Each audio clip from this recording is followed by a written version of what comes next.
Assalamualaikum warahmatullahi wabarakatuh dan salam sejahtera. Terima kasih kerana sudi lagi hadir ke dalam Radio 12 Malam. Sebelum kita teruskan dengan episod yang seterusnya ini, saya ingin mengucapkan terima kasih kepada anda semua yang rajin mensubscribe dan rajin like dan view dan share kepada kawan-kawan yang lain. Dalam tempoh 4 bulan daripada konten yang bermula ini yang pertama, lebih kurang dalam 4 bulan macam tu, subscriber dah 1900 lebih. Awal gagap lah. Okey, tak apalah. Awal-awal sangkut tak apa. Apa pun saya mengucapkan terima kasih lah. Hampir ke 2000 subscriber dah dalam tempoh 4 bulan ni. Terima kasih lagi sekali. Baik, kita tak nak ngoceh terus. Kita akan teruskan dengan episod yang seterusnya. Episod yang ke-61. Tok Awangah yang bertajuk 3 Lembaga Penuh Azimat. Sebaik saja sampai di halaman rumah Cikgu Hasan, saya merasa seram sejuk, tidak menentu. Tetapi saya tidak memberitahu kepada Cikgu Kasim mengenai keadaan diri saya. Kami datang ke rumah Cikgu Hasan adalah untuk melawat keluarganya yang sakit. Saya diberitahu oleh isteri Cikgu Hasan tiba-tiba tidak sedarkan diri. Dia kemudian bercakap merepek-repek. Cikgu Hasan telah membawanya ke hospital, tetapi diberitahu isterinya dikatakan kena histeria. Pihak hospital juga tidak dapat mengubatinya. Apabila isterinya dibawa balik ke rumah, anak gadis Cikgu Hasan yang berumur kira-kira 15 tahun pula terkena sakit yang sama. Malah bertambah teruk lagi anak gadis Cikgu Hasan itu kerana dia sentiasa buang air kecil. Cikgu Hasan baru sahaja ditukarkan ke kampung itu kira-kira 4 bulan. Keluarga Cikgu Hasan mengesyaki ada orang yang dengki terhadap keluarga Cikgu Hasan di kampung itu. Sebab itulah mereka mendesak Cikgu Hasan buat sementara waktu berpindah balik ke kampung. Bagaimanapun, Cikgu Hasan tidak dapat menurut kehendak keluarganya kerana masalah mahu bertugas. Kita cubalah berubat di kampung ni dulu. Katanya memujuk ayahnya yang datang sebaik mendengar menantu dan cucunya diserang penyakit tersebut. Benar tu pakcik, kita cuba berubat kat sini dulu, ujar Cikgu Kasim. Kalau boleh kita minta tolong pada ustaz ni. Saya dapat tahu ustaz kita ni pun dukun juga, jelasnya sambil mengerling ke arah saya. Hei, saya bukan dukun, sahut saya tersinggung juga dengan kata-kata Cikgu Kasim itu. Saya ni cuma guru agama, tak lebih pun dari itu. Saya mengingatkannya. Maklumlah, di kampung, orang kalau terlebih bercakap buruk padanya. Macam tak kena ayat ni, saya ulang balik. Maklumlah, di kampung, orang yang kalau terlebih cakap buruk padanya. Memang arwah Pak Tua Mahat saya mengingatkan supaya tidak bersikap menunjuk-nunjukkan diri bila di kampung orang. Dia tidak mahu saya mendapat musuh yang banyak kalau bersikap demikian. Cikgu Hasan sudah memanggil Lebah Hitam untuk mengubati isteri dan anak gadisnya. Lebah Hitam memang seorang guru agama yang terkenal di situ. Orang-orang kampung memberitahu Cikgu Hasan, memang Lebah Hitam banyak menolong orang. Dia tidak pernah menuntut bayaran apabila berjaya mengubati penyakit. Tetapi seperti saya katakan tadi, Lebah Hitam ini juga tidak mahu dirinya dipanggil bomoh. Dia mempunyai suraunya yang sendiri di kampung itu. Hari-hari dia akan menghabiskan masanya di surau tersebut. Sebenarnya, saya sudah beberapa kali menemui Lebah Hitam ini. Memang saya akui yang dia tidak layak dipanggil bomoh. Seorang bomoh hanya percaya kepada kekuatan jampi menteranya sahaja. Tetapi, Lebah Hitam bukanlah seorang bomoh. Dia tidak percaya kepada jampi mentera. Tetapi kudrat dan iradat dari Allah sahaja yang mempunyai kuasa atas segala-galanya. Lebah Hitam seorang ahli agama. Tidak heranlah apabila seorang penduduk di situ mengundang dia datang ke rumah membaca doa selamat. Dia datang hanya membaca doa selamat saja. Kemudian dia akan balik dengan tidak menjamah pun makanan yang dihidangkan. Tidak lama selepas itu seorang penduduk lain telah memberikannya wang RM10 sebagai tambang bas kerana penat lelah Lebah Hitam datang ke rumahnya mengubati anaknya. Baik, kalau kita perasan dia ada berkaitan dengan episod-episod yang sebelum ni. Saya tak pasti episod dengan keberapa. Baik, kita teruskan. Bagaimanapun, saya lebih yakin dengan doa Lebah Hitam ini untuk mengubati penyakit isteri Cikgu Hasan. Saya sendiri membisikkan kepada Cikgu Hasan supaya mencuba Lebah Hitam itu. Sebelumnya, Cikgu Hasan memanggil bomoh Ali. Sudah 3 kali naik bomoh Ali mencubanya tetapi tidak berjaya. Akhirnya, dia memulangkan semula pada Cikgu Hasan kerana tidak sanggup mengubat. Ketika saya datang itu, sudah masuk minggu kelima isteri Cikgu Hasan dan anak gadisnya mengalami sakit ganjil. Anak gadisnya tidak berhenti-henti membuang air kecil hingga berhelai-helai kain digantikan. Dia juga dalam keadaan kebingungan, tidak tahu apa yang berlaku. Tidak datang lagi ke Tuan Lebah itu? Saya bertanya kepada Cikgu Hasan. Belum lagi, Ustaz. Beritahu Cikgu Hasan lemah. Katanya, lepas maghrib dia datang. Jelasnya perlahan ketika mempelawa saya dan Cikgu Kasim naik. Saya lihat tubuh Cikgu Hasan kurus sedikit, sementara pipinya nampak cengkung. Dia sudah lama tidak cukup tidur akibat isteri dan anak gadisnya diserang penyakit ganjil itu. InsyaAllah lah, kita cubalah doa Tuan Lebah itu ya. Ujar saya macam menyuruh dia bersabar. Cikgu Hasan hanya mengangguk. Saya tahu memang dia sudah lama bersabar. Kalau tidak sabar, sudah tentu dia tidak sanggup menghadapi suasana demikian. Sudah tentu dia terpaksa membawa isteri dan anak-anaknya balik ke kampung seperti yang disarankan oleh ayahnya. Sehingga masuk maghrib, lebah hitam tidak juga datang. Saya terpaksa menunaikan maghrib di rumah Cikgu Hasan saja. Hairan juga saya mengapa lebah hitam tidak datang. Walaupun sudah hampir isyak, masakan pula dia memungkiri janji setelah memberitahu akan datang selepas maghrib. Tetapi mengapa dia berjanji selepas maghrib? Biasanya hanya bomoh sahaja yang menetapkan janji untuk datang pada waktu-waktu tertentu. Saya difahamkan seorang ahli agama tidak pernah menetapkan waktu-waktu tertentu kalau meminta doanya bagi mengubati penyakit seseorang. Dia cakap dengan cikgu dia nak datang ke? Saya bagaikan tidak sabar lagi lalu bertanya pada Cikgu Hasan. Dia cuma kata insya-Allah saja. Sahutnya perlahan. Cikgu dah terangkan tak maksud cikgu tu? Tanya saya lagi. Ya, tapi dia kata... maaf saya ulang balik. Ya, tapi dia tak kata pula mahu mengubatnya. Terang Cikgu Hasan. Terbayang kekesalan di wajahnya bila menyebut lebah hitam tidak bermaksud datang untuk mengubat. Dia memberitahu akan datang kerana dipelawa oleh Cikgu Hasan melihat isteri dan anaknya yang sedang sakit. Bagaimanapun memang saya demikianlah sikap lebah hitam. Kerana dia tidak akan bercakap lebih dari kemampuannya. Kira-kira hampir masuk isyak barulah lebah hitam datang. Sampai saja di rumah Cikgu Hasan, dia terus masuk melihat isteri dan anak gadis Cikgu Hasan yang sakit. Kemudian dia keluar semula, tidak bercakap sepatah pun. Cikgu ni minta Tuan Lebah doakan sikit anak dan isterinya yang sakit. Cikgu Kasim merapati lebah hitam. Lah, berdoalah sendiri.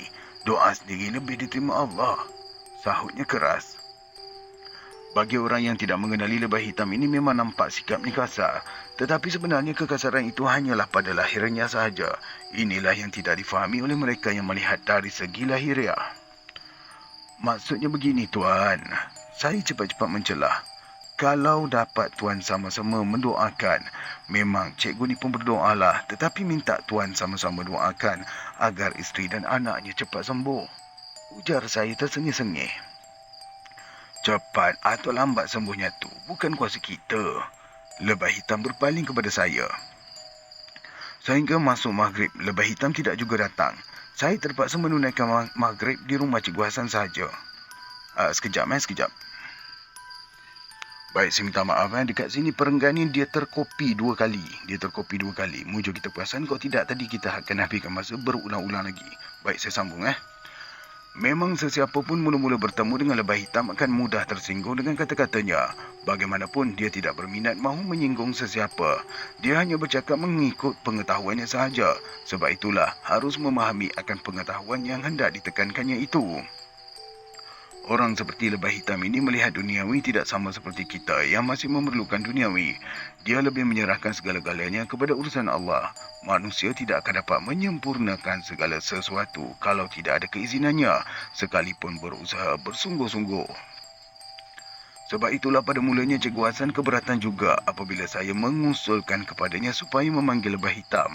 Saya berjanji kepadanya biarlah saya uruskan yang selebihnya kalau lebah hitam bersetuju untuk datang. Saya tahu sekiranya orang lain yang datang menemuinya, tentu dia akan bertanya mengapa tidak keluarga pesakit yang datang menemuinya. Macam mana pun kami ni minta Tuan sama-samalah doakan, kata saya perlahan. Ustaz ni Dia merenung muka saya tajam-tajam.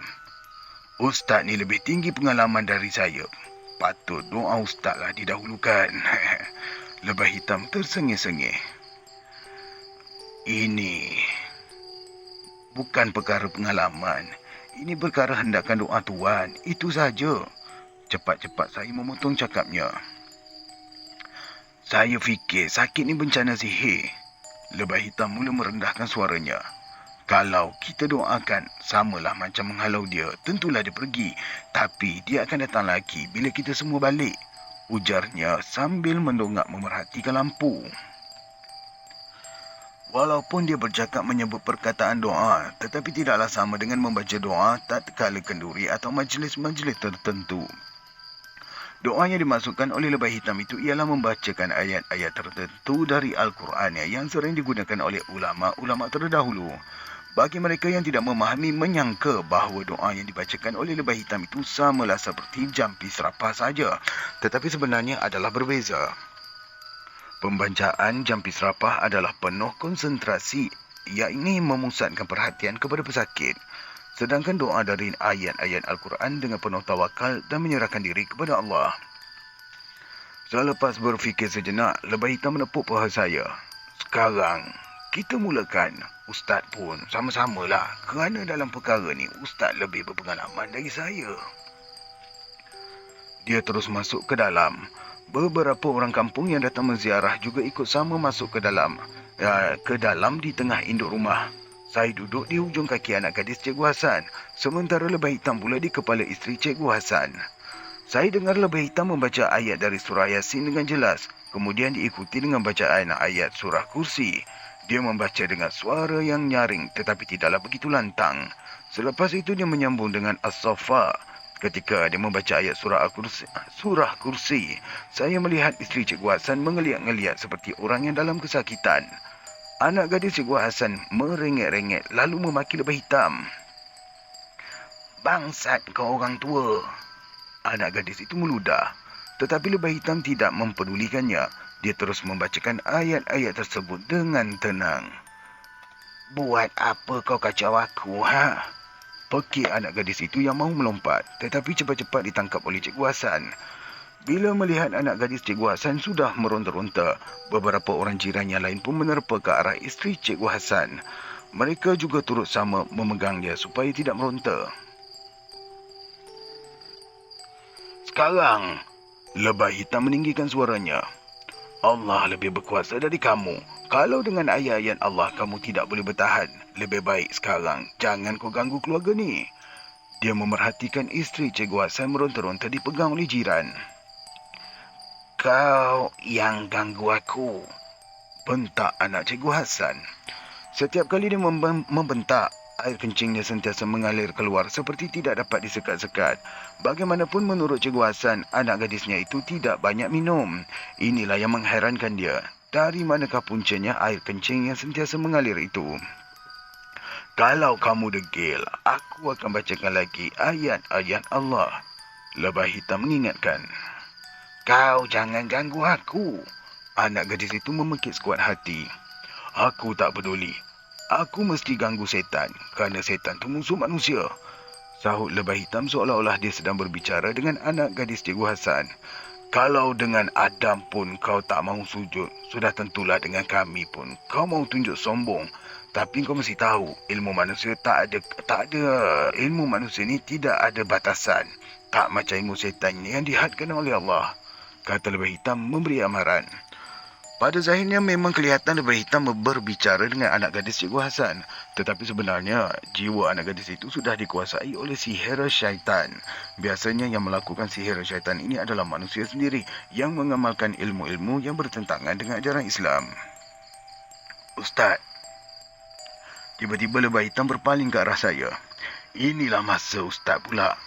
Katanya memberi isyarat kepada saya. Saya mengangguk. Memang saya faham apa yang dikehendaki oleh lebah hitam. Saya nak tidurkan Ustaz, ujarnya memanggil saya. Memang saya sudah bersedia kalau diminta oleh lebah hitam ditidurkan. Sebenarnya jarang dia melakukan cara pengubatan demikian. Kalau difikirkan tidak begitu perlu, tetapi dia memerlukan bantuan saya, berarti dia juga menyedari perlunya dimusnahkan sama sekali punca datangnya ilmu sihir tersebut. Sekiranya dilakukan dari segera lahir, lahir ni maksudnya zahir ya, mungkin dia mengalah buat sementara. Selepas itu dia akan datang mengganggu dengan lebih berat lagi. Setelah saya ditidurkan oleh lebah hitam, saya diperintahkan supaya keluar dari tubuh yakni jasad. Saya dikehendaki melihat apa yang ada di sekeliling isteri dan anak gadis Cikgu Hasan. Ketika ini jelas kepada saya, dua lembaga yang hitam meriba isteri dan anak gadis Cikgu Hasan itu. Manakala ada seorang lagi berdiri di sisi dua lembaga tadi. Lembaga itu bertubuh hitam tetapi tidak jelas rupa parasnya. Di tubuhnya penuh dengan tangkal azimat. Bagaimanapun sebahagian dari tubuhnya sudah melecur seperti dibakar api. Saya tahu bekas melecur itu adalah bekas terbakar akibat ayat-ayat Quran yang dibacakan oleh lebah hitam. Memang benar bahawa syaitan atau siapa saja yang mengamalkan ilmu sihir tidak akan dapat bertahan apabila dibacakan ayat-ayat Quran. Syaitan akan terbakar hangus, manakala orang yang mengamalkannya akan merasa dirinya seperti duduk di atas bara api. Apabila melihat saya tiba-tiba berdiri di depannya, lembaga yang berdiri itu merapati saya.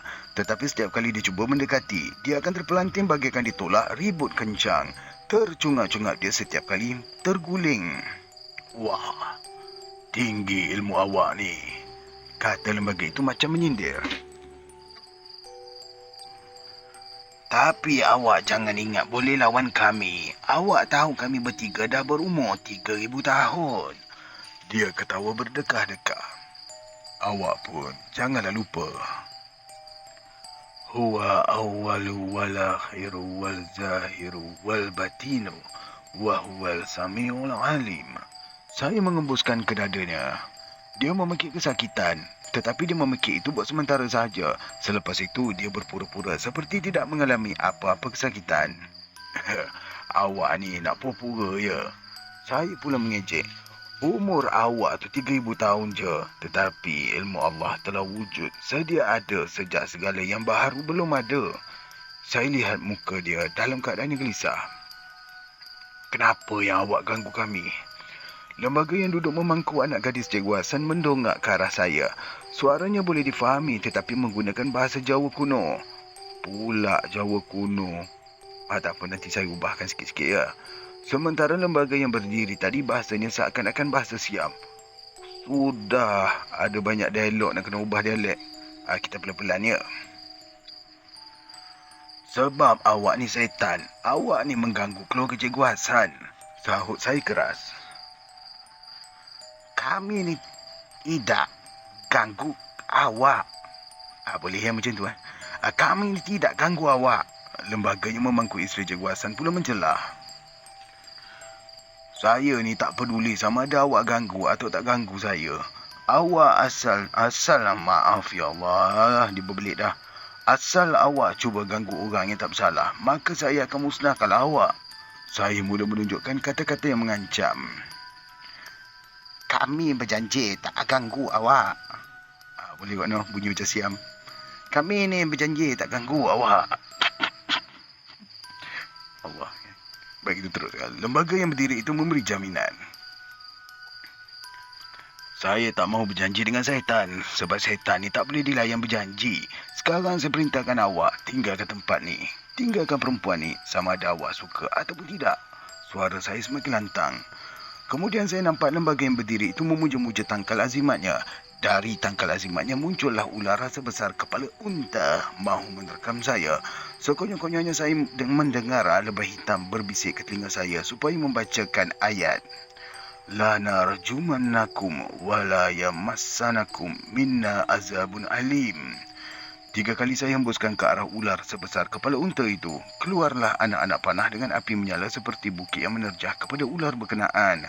Sekaligus lembaga yang tegak berdiri itu terhumban sambil menekuk dadanya yang ditembusi panah berapi.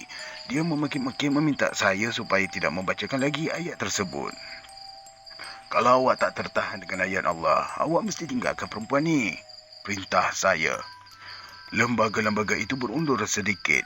Dua lembaga yang memangku isteri dan anak Cikgu Hasan itu pun melepaskan mangsanya ikut sama berundur. Kemudian tiga lembaga berkenaan bersatu menjadi satu lembaga sahaja yang lebih besar. Seluruh tubuhnya disalut dengan tangkal azimat beratus-ratus.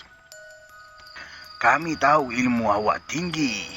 Suara lembaga yang sudah bercantum menjadi satu cukup menggerunkan. Tapi awak belum ada pengalaman, sedangkan kami sudah berumur 3,000 tahun. Awak berani nak lawan kami? Lembaga berkenaan mengugut. Umur 3,000 tahun buat apa? Saya mengejek dia. Kalau umur sudah 3,000 tahun, buatlah kebajikan. Janganlah buat kejahatan. Ujar saya memerhatikan gerak-geri lembaga itu kerana saya tahu dia sedang mencari helah.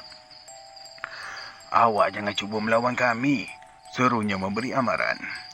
Kalau awak mahu dipanah petir, tunggulah, kata saya mengejek. Saya membacakan surah Al-Ikhlas 3 kali. Ketika ini guruh berdentum kuat dengan kilat menyambar ke arah lembaga berkenaan. Dia terpelanting dengan kesan-kesan terbakar di segenap tubuh. Nanti. Suara ini terketar-ketar menahan kesakitan. Jangan baca ayat tu lagi. Dia meminta belas kasihan. Macam inilah, kalau tak mahu terseksa, tinggalkan perempuan ni. Aku tak peduli umur kau berapa tahun pun. Tegas saya. Tiba-tiba saya dapati kawasan di situ menjadi gelap gelita. Lembaga itu juga hilang entah ke mana. Kemudian disusuli oleh angin kencang yang bertiup dari segenap penjuru. Saya hampir lemas menghadapi suasana demikian. Tetapi lebah hitam yang memandu saya terus membisikkan supaya saya membaca surah Wadduha. Selepas saya membaca surah Wadduha, keadaan kembali tenang. Angin kencang berhenti tidak semena-mena. Saya dibawa oleh 3 lembaga ke satu kawasan lapang yang dipenuhi belukar anak-anak kayu. Aku tak lepaskan awak. Saya mengherdik kepada 3 lembaga yang memakai tangkal azimat itu. Mereka telah kembali kepada keadaan asal, iaitu 3 lembaga. Saya dapati lembaga yang bercakap seperti orang Siam itu lebih garang dari 2 orang sahabatnya yang bercakap dalam bahasa Jawa kuno. Tetapi kegarangannya sudah mula mengendur bila dibacakan ayat-ayat Quran kepadanya. Dia semakin terseksa bila setiap kali ayat-ayat Quran itu dihembuskan ke arahnya. Memang menghadapi 3 lembaga yang memakai tangkal azimat ia satu pengalaman berat bagi saya. Mereka mempunyai berbagai-bagai kepandaian. Kadang-kadang dia menukarkan dirinya menjadi asap. Kadang-kadang menjadi kabus. Kadang-kadang menjadi hujan. Bagaimanapun, dia tidak dapat menghampiri saya kerana bacaan ayat-ayat Quran itu. Sekejap saya minta maaf, ada sedikit sesama juga pada malam ni. Baik, kita teruskan. Bagi mengatasi kelemahannya, mereka terpaksa menukar diri dalam berbagai bentuk yang mengelirukan. Tetapi mereka tidak dapat mengelirukan selagi ayat-ayat Quran menjadi senjata memerangi kekuasaan syaitan. Setelah berjuang secara batin berhampas pulas, akhirnya 3 lembaga itu terpaksa mengakui bahawa mereka tidak dapat mengalahkan ayat-ayat Allah. Mereka semakin menderita kalau digagahi juga mahu melawan. Tidak ada perisai yang boleh melindungkan diri mereka. Di mana sahaja bersembunyi, mereka dapat dikesan. Kami ni sebenarnya diupah. Lembaga yang bersuara seperti orang Siam itu menjelaskan. Aku terpaksa minta tolong dari kawan-kawan aku semua kerana ni kerja besar. Katanya merintih-rintih. Terdiam, ada Siam Patani ni. Bodoh punya setan. Bentak saya menyindir. Umur dah 3,000 tahun, mahu ikut makan upah. Memang bodoh. Ejek saya selanjutnya. Mereka terdiam tidak berani mengangkat muka. Sudah terbayang kepada saya bahawa mereka sudah semakin lemah. Tetapi keadaan demikian tidaklah boleh dipercayai sangat. Perjuangan menentang syaitan mestilah berhati-hati kerana mereka mempunyai helah. Kadang-kadang mereka berpura-pura tidak sanggup lagi melawan. Tetapi apabila kita terlalai, mereka akan melawan balik. Mereka mencari peluang untuk menyerang balas. Sebab itulah perjuangan menentang syaitan ini terlalu rumit kalau tidak penuh dengan kesabaran. Berapa upah yang kamu terima? Desak saya. 3,000. Jawabnya serentak. Aduh, bodoh betul lah awak ni jadi setan. Kenapa tak minta upah 30,000? Ujar saya menyakiti hatinya. Minta banyak-banyak, dia tak ada duit. Sahut lembaga yang bercakap seperti orang Siam. Allah, saya ulang balik. Minta banyak-banyak, dia tak ada duit. Sahut lembaga yang bercakap seperti orang Siam. Kalau tak ada wang, janganlah mengacau anak bini orang. Bentak saya menyindir. Lembaga berkenaan tidak berani lagi menyahut. Saya lihat tangkal azimat yang menyaluti tubuhnya sudah habis terbakar. Mereka menjadi lembaga yang sudah tidak mempunyai apa-apa kekuatan. Sekarang ni awak semua balik. Beritahu guru awak, suruh dia sendiri datang. Perintah saya. Ketika ini lembaga-lembaga berkenaan melayang-layang ke udara, kemudian hilang tidak tahu ke mana. Selepas semua keadaan menjadi reda, saya dengar suara lebah hitam memanggil nama saya. Dia menyuruh saya balik semula masuk ke dalam tubuh. Apabila saya merasai diri saya masuk ke dalam tubuh, saya pun terjaga dari tidur. Lebah hitam menghembus kepala saya 3 kali kerana saya merasa badan saya kebas. Beberapa minit kemudian, barulah tenaga saya pulih semula. Cikgu Hasan datang merapati saya bertanyakan apakah yang saya lihat sewaktu ditidurkan oleh lebah hitam. Saya diberitahu oleh Cikgu Hasan semasa saya tidur anak gadisnya yang paling teruk meronta-ronta dan menjerit-jerit. Segala pertengkaran saya dengan lembaga yang bercakap seperti orang siam dapat juga didengar oleh orang-orang yang melihat di situ melalui anak gadis Cikgu Hasan. Bagaimanapun mereka tidak tahu apakah yang saya soalkan. Disebabkan ada masalah peribadi, maka saya tidaklah memberitahu Cikgu Hasan secara berterus terang. Melalui pertengkaran saya dengan lembaga berkenaan, maka terbukalah tembelang Cikgu Hasan selama ini bahawa dia sudah berkahwin seorang lagi dengan gadis dari Kedah. Saya dapat tahu keluarga isteri mudanya itulah yang mengupah seorang bomoh siam melakukan perbuatan sihir mengganggu isteri dan anak gadis Cikgu Hasan. Perkara itu sengaja tidak saya terangkan supaya tidak timbul perbalahannya dengan isteri tuanya. Hanya beberapa hari selepas itu barulah saya bertanya, sama ada benar dia ada berkahwin seorang lagi. Cikgu Hasan mengaku yang dia pernah berkahwin seorang lagi, tetapi telah menceraikan isteri mudanya tidak lama kemudian. Malam tersebut, selepas sahaja saya bangun dari ditidurkan oleh lebah hitam, isteri Cikgu Hasan mulai sedar. Fikiran pulih semula, sementara anak gadisnya tidaklah kerap sangat membuang air kecil. Perubahan itu amat menggembirakan dia. Bagaimanapun, hampir sebulan juga selepas itu barulah keadaan pulih betul. Saya sendiri mengesyorkan kepada Cikgu Hasan supaya datang mengunjungi lebah hitam bagi mendalami pelajaran agama. Itulah pengalaman aku, kata sepupu saya, seorang guru agama ketika menceritakan kepada saya semasa mengajar di Pahang. Kalau mahu belajar ilmu, belajarlah ilmu agama, iaitu ilmu Allah. Jangan belajar ilmu syaitan, yakni sihir. Dia mengingatkan saya. Sepupu saya ini memang tahu sikap saya yang terlalu suka menemui orang tertentu kerana bertanyakan ilmu kebatinan. Dia juga sama seperti nenek saya. Tidak mahu saya terjebak oleh kegairahan mahu belajar sehingga mempelajari ilmu-ilmu yang salah. Mintalah pertolongan semata-mata kepada Allah, katanya mengingatkan saya berulang kali. Terima kasih kerana sudi mendengar dari mula sampai habis.